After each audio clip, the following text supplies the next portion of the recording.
Hey, I'm Woody LaBounty. Excuse my messy office. I'm here from San Francisco Heritage. We just had our annual gala in September of 2024, and it was celebrating the big move, which was San Francisco Heritage in 1974, 50 years ago, worked with the redevelopment agency to move 12 historic buildings. So we were celebrating that, and I gave a presentation during the gala, and people have said, "Hey, Woody, can you share that presentation?" And I guess I can. So let's just sort of do it right now, huh? So I call this the big move. In 1974, San Francisco Heritage worked with the redevelopment agency to save a dozen Victorian buildings, moving them from one part of the Western Addition to another part. Now, you may ask, or one might think, why is the Western Addition in the center of San Francisco? Why is it not? Why is it in the middle? And so I'll just quickly give you some background on the Western Addition and its history so you understand sort of the background of the move. So in 1851, this is what the city looked like. The western boundary was essentially Larkin Street. By 1855, however, the city spread west, annexed a good chunk of the middle here of the peninsula in 1855. And so that was the Western Addition. Now, west of the Western Addition, well, that wasn't added to the city until the 1860s. So that's where you get the name, and it's stuck ever since. Now, that map looked like, oh, beautiful grid of streets, but this is more what the Western Addition looked like in its first few decades. It was sandy, it was chaparral, a little bit, it was definitely untamed. You don't have that grid pattern moving so clearly through these hills. Over here is the Protestant Orphan Asylum, the orphanage that was at Haight and Laguna. It's where the UCSF extension was for many years. And way off in the distance, you see Lone Mountain, where University of San Francisco is today. That steam train down there, that's how the Western Addition really developed. You needed to get transportation, and this steam train went up Market Street into today's Hayes Valley. Now, when the Western Addition gets going and the architecture starts getting built, you have all sorts of people and all sorts of architecture covering different socioeconomic classes, styles. You have Queen Anne's and these nice houses with yards. And then you get these flats, these apartment buildings, these small cottages that are lived in by working class folks. It's a big mix, and it always is, all the way pretty much through its history. The Western Addition is a mix and a diverse neighborhood. I should mention real quick, San Francisco Heritage has the Haas Lilienthal House, which is also in the Western Addition on Franklin Street. And here it is in 1886 when it was built by Mr. Haas. And we give tours of it. If you ever want to come by when we have a tour, and you can see the inside of this beautiful house, which we are the stewards of. Pretty grand. Now, the thing that I think is particularly important about the background of the Western Addition and redevelopment is that it survived the 1906 earthquake and fire, which destroyed so much of San Francisco. Downtown, Telegraph Hill, south of Market, these were all burned out. But the Western Addition survived because the fire was stopped at Van Ness Avenue. And the city basically restarted in the Western Addition because, well, that was the closest area that was built up. People who were displaced moved into it. City government moved into it. Downtown department stores moved into it. And basically just adaptive reuse moved into the old buildings and flats and storefronts to get the city rebuilt again and get those transit lines working again. That included the Japanese American community. They were pretty much burned out of south of Market. And so they moved into a new Japantown around Post and Buchanan Street would be kind of the nucleus. It spread many more blocks than today's Japantown.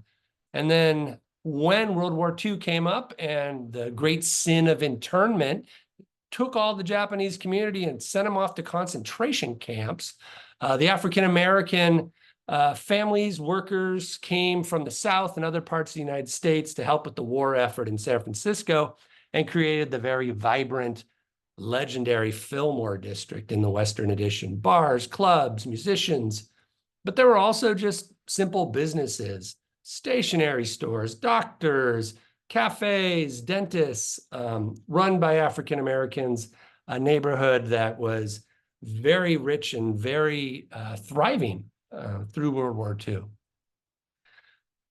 Here's a view in the 40s. We're looking east on Sutter Street, just past Fillmore. And this is really the height of what we think of when we think of the Western Addition before redevelopment. You have streetcars, you have people walking the streets, you have dentists, you have stores and bars, soda fountains. It's a very vibrant and alive neighborhood. I just want to point out this building on the southeast corner of Fillmore and Sutter. We're going to see this building later, so try to remember it. Let's call it like Building A. Remember Building A. We're going to see that later. How to sum up redevelopment and urban renewal? It was something that happened all across the country.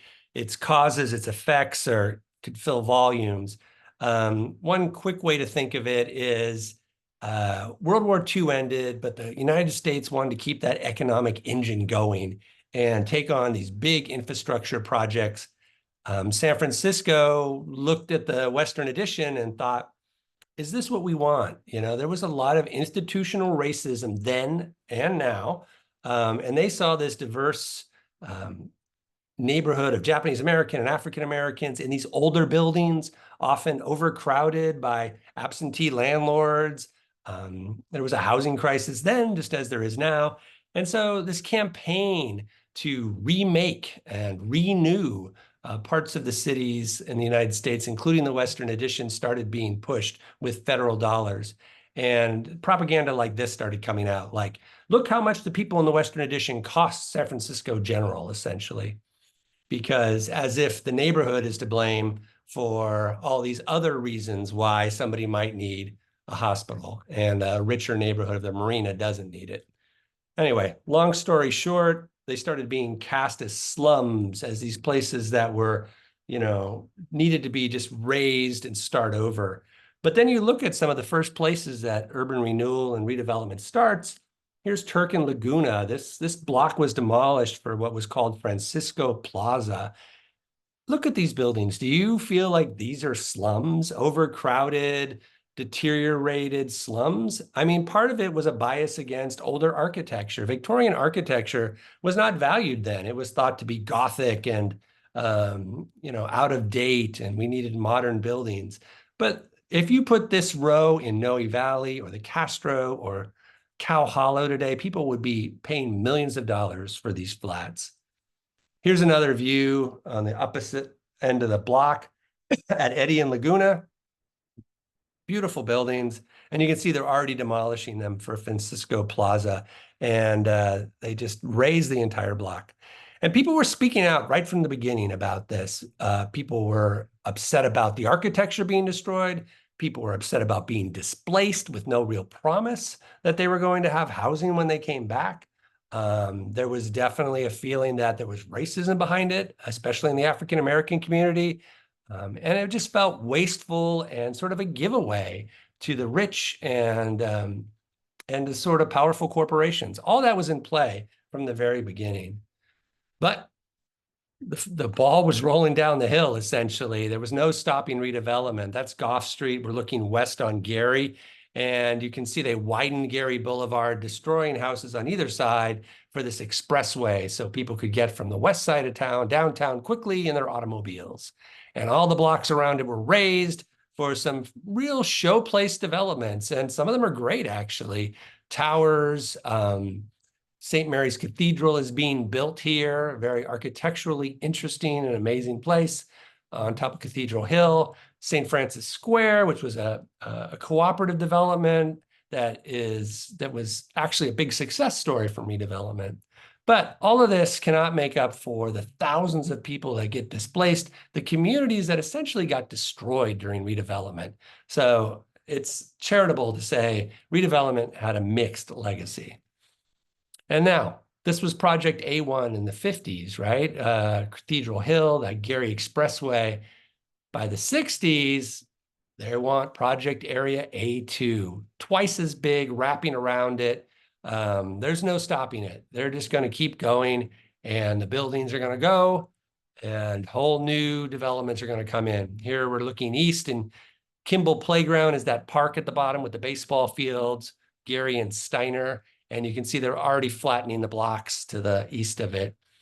But things are changing. First of all, redevelopment politically is not the easy sell it was in the 50s and late 40s. People are really starting to think twice about it. And out of this, comes San Francisco Heritage, formed in 1971. It was really redevelopment and the destruction of the old architecture in the Western Addition that got Charles Hall Page and Harry Miller to form this preservation organization dedicated to the architectural heritage of San Francisco.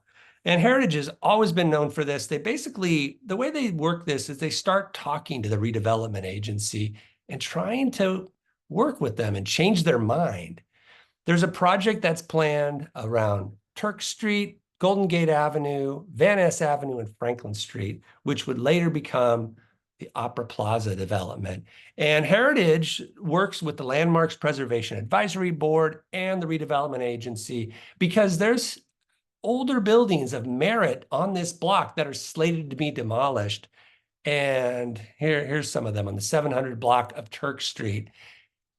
And the redevelopment agency, to its credit, is now listening about this and saying, well, there's also an alley here, by the way, in the middle of the block that also has houses on it. And they talk to Heritage and they talk to the Landmarks Preservation Advisory Board, and they basically make an agreement. They'll put these older buildings of merit out to bid, public bid. And if somebody wants to buy them, including Heritage, and pay to move them, then redevelopment will work with them and save these little bits of architectural history. So this is what I call the big bid. In August of 1972, those buildings in Opera Plaza and a number of others are put out to public bid, and Heritage makes itself the bidder of last resort on many of them and ends up, in the end, winning 12. Actually 13, one got lost along the way, but 12 is what they're left with. Most of them in that Opera Plaza site and others in other places where redevelopment has plans. That leads to the big move. Working with the redevelopment agency and taking on a giant effort just a couple of years after the organization is founded, these buildings get moved to different parts of the Western Addition to preserve them and to put them with other buildings of merit to create a little neighborhood of architectural heritage on display. And it's done very thoughtfully with real design in mind, as you'll see. And a couple of the buildings were not put in that, what we call the Biteman Place Historic District, but in other lots, kind of in Japantown. So let's go through it. Again, real quick, this is the 700 block of Turk Street. Heritage is taking on a giant project here. They not only have to buy these buildings, move these buildings, they have to find new buyers for them because they can't afford to keep them, get them rehabilitated, put conservation easements on them so that Heritage will always have a say, essentially, in changes to the building. Because otherwise, what if somebody wants to demolish it 2 years later? And they have to get all that done as it's very young and relatively poor organization. So these buildings on Turk Street, this is where they're going to move. Let's go through them one by one, all 12. Here's 763, 765 Turk Street. It moves to 1800, 1804 Eddy. First weekend it's moved. That's November 8th and 10th, 1974. Beautiful building, very balanced, in great shape, actually. And it gets moved at night, like all these buildings do, because you want to get out of the way of the traffic and the muni and people living their lives. So this is all done at night. Here's Turk and Franklin. And here's a second building I want you to pay attention to. It's not part of the big move, but it does get moved later. It's right here on the southeast corner of Turk and Franklin. Let's call that Building B. We're going to see that later too. Anyway, 763, 765 Turk gets moved. In that middle picture, you see Executive Director Bob Berner talking to the media, who are probably asking him, why the heck are you doing this? Look at this thing. It's going to take a heck of a lot of work. And Bob's probably saying, I don't know, but they got it done. It's a beautiful building still, totally renovated. It's a very large building, actually, on the northwest corner of Scott and Ellis Street. That's number one.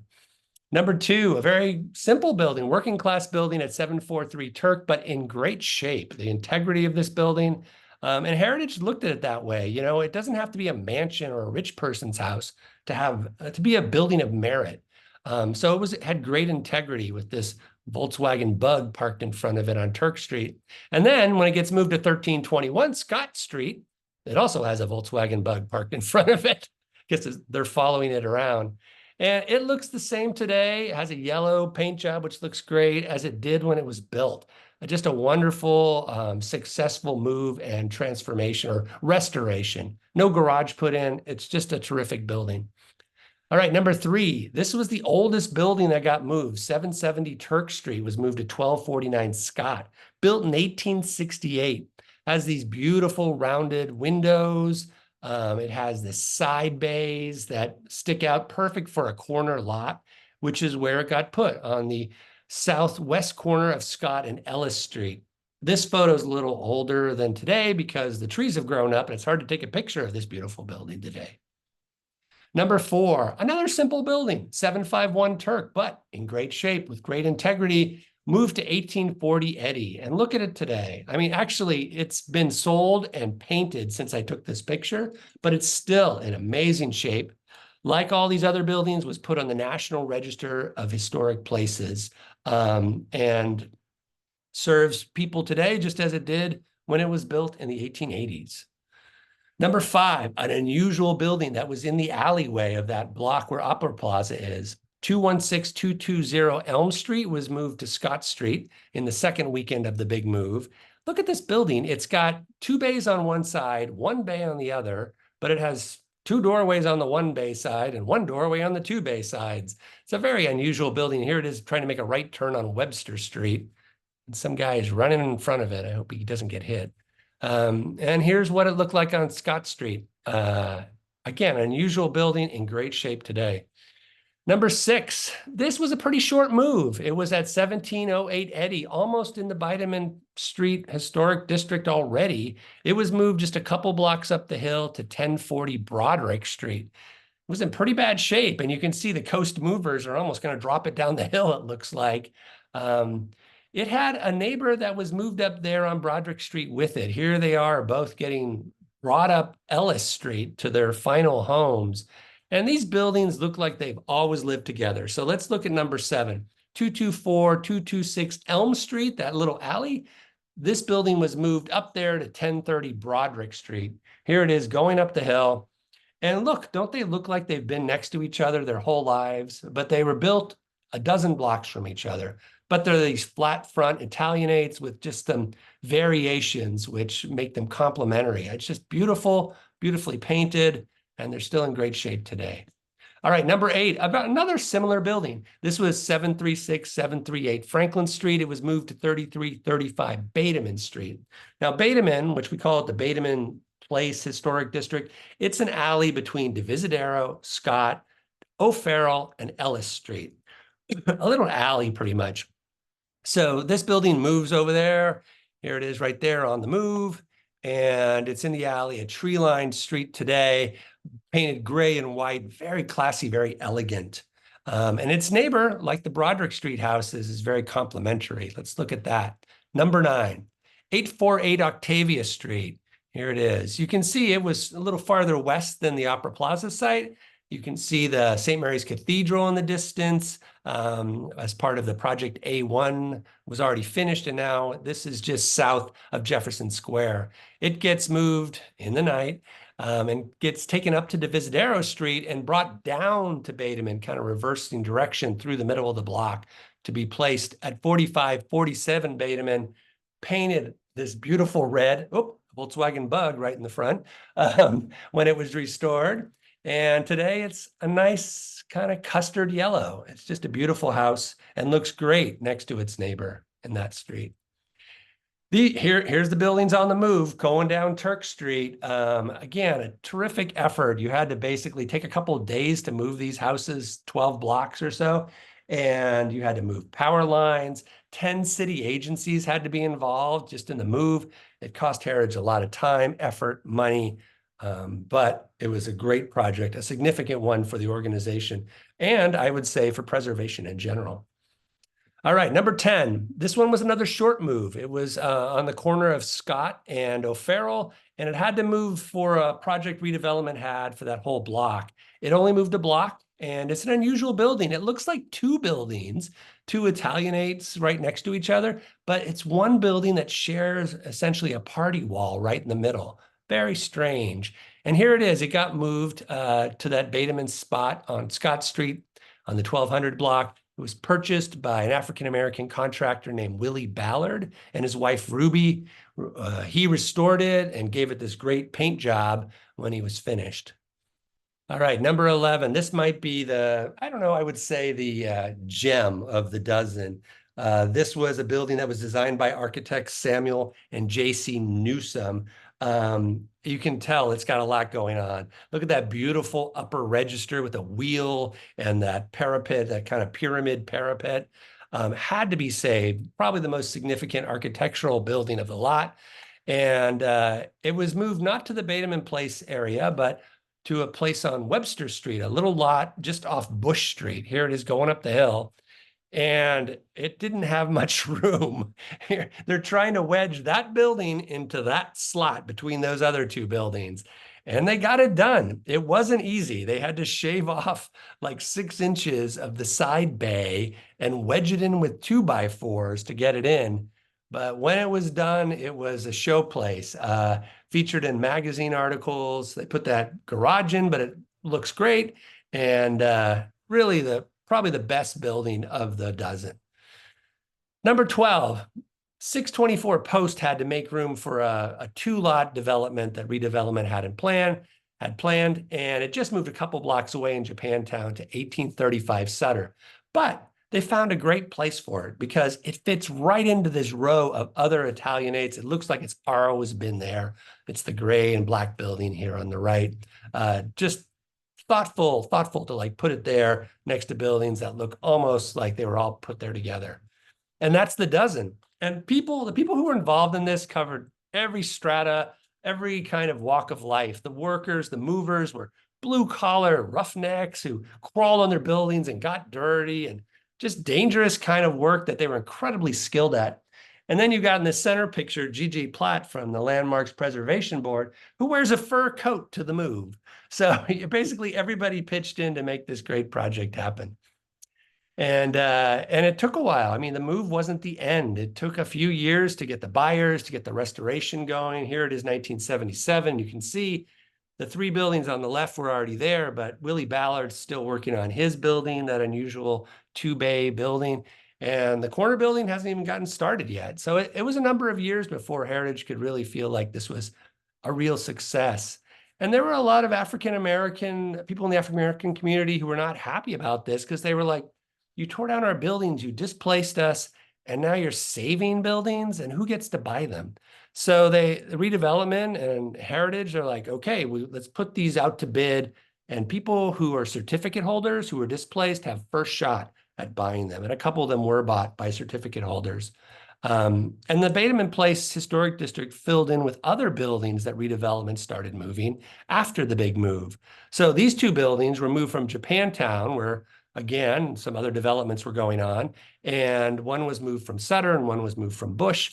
And here they are today on Ellis Street, looking beautiful, painted and worth millions of dollars. You could have bought them for $500 in the 1970s. You had to pay to move them and restore them, but pretty cheap compared to what they'd go for today. Now, the redevelopment listened to the African-American community, and so their next sort of move to create a historic district of older buildings with moved buildings, they actually made it work with African-American buyers, African-American business owners, and African-American tenants even. They called it Victorian Square, and it was sort of I don't know, a very small payback for the harm that the community had gone through in the early days of redevelopment. So at Fillmore and Sutter, you remember we were looking at that picture from the late 40s of Fillmore and Sutter? They took the buildings that were there on Sutter Street and they added these other moved buildings to the Fillmore Street side. So these 2 buildings, one was moved from Turk and Franklin. We saw that earlier. That was building B. We'll look at that in a second. And another one from Webster Street. And here's what's called Victorian Square being created and opened in the early 80s.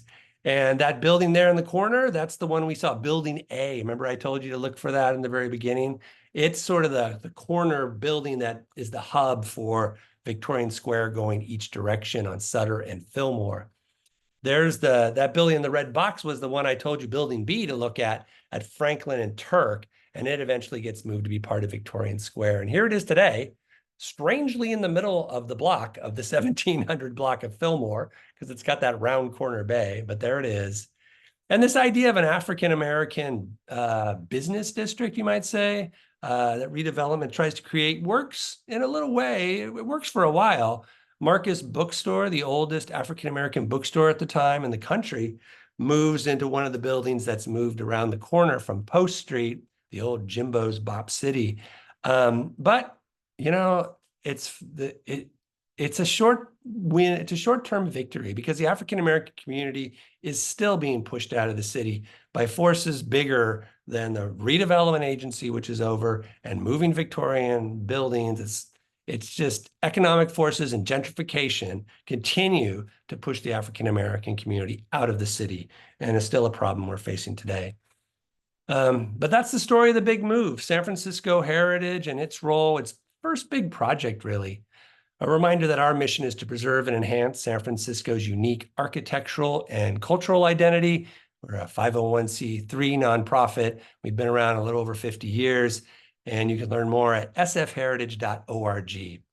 I'm Woody LaBounty. If you want to see more, you want to see video footage or film of buildings being moved, look around here on our YouTube channel. We have some other film of other Victorians being moved in the Western Addition.